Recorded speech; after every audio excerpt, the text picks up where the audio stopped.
Sa mundo ng puno ng kasakiman, ang sarili ay dapat laging ingatan. Ang kasikatan ay may hangganan, ngunit nakabaon na sa damdamin mo ang kalungkutan. Wala ka ng debit card pati ng other value.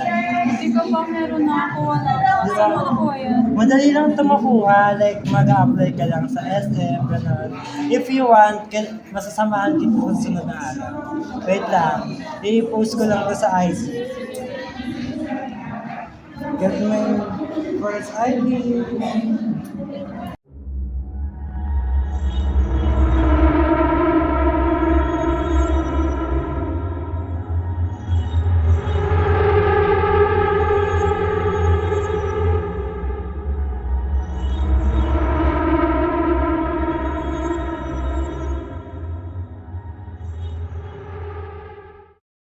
Ganun, tignan mo, ang dami ng react ng story ko. Ang dami nga. Bakit sa'yo ang dami nag-react sa akin? Wala. Di ba? Wait lang. Ay, shit, wait lang. Ano to? Lagagi! Nabawasan yung ano ko. Ayan. Paano to? 5G Diba pa naman nag-post ka kasi ng nabawas. information mo sa online. Ano nga pala? Shit, ano pa? Papatayin ako ni mama na yan to. Paano kaya yan? Ano gagawin ko na yan to? Hindi mo kasi kinover yung information mo kaya ganun. Sige nga, next time mag-cover na ako ng information ko. Nakakalimutan naman. Sayang din yun. 5K din yun, te.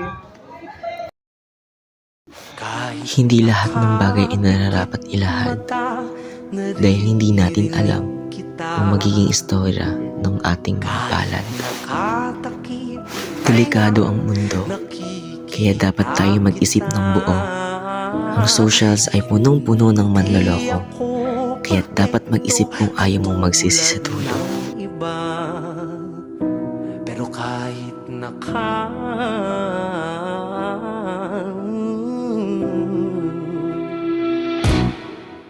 pinapaikot ng mga lumot yung mga utak kinukura ko pag di ka natakot ay kaisa sa gobyerno ang suot bansa ating kumot puro dada lasagawa sige ngiti di nakakatuwa mga puro pangako lahat putata ubos na pasensya naming madla bumakalam na yung mga nasikmura biglang papasok oportunista nakalimutan ka para sa pera bakit isama yan ang binibenta diretso ka po ba sa ating likong-likong sistema o sasama ka sa akin poksa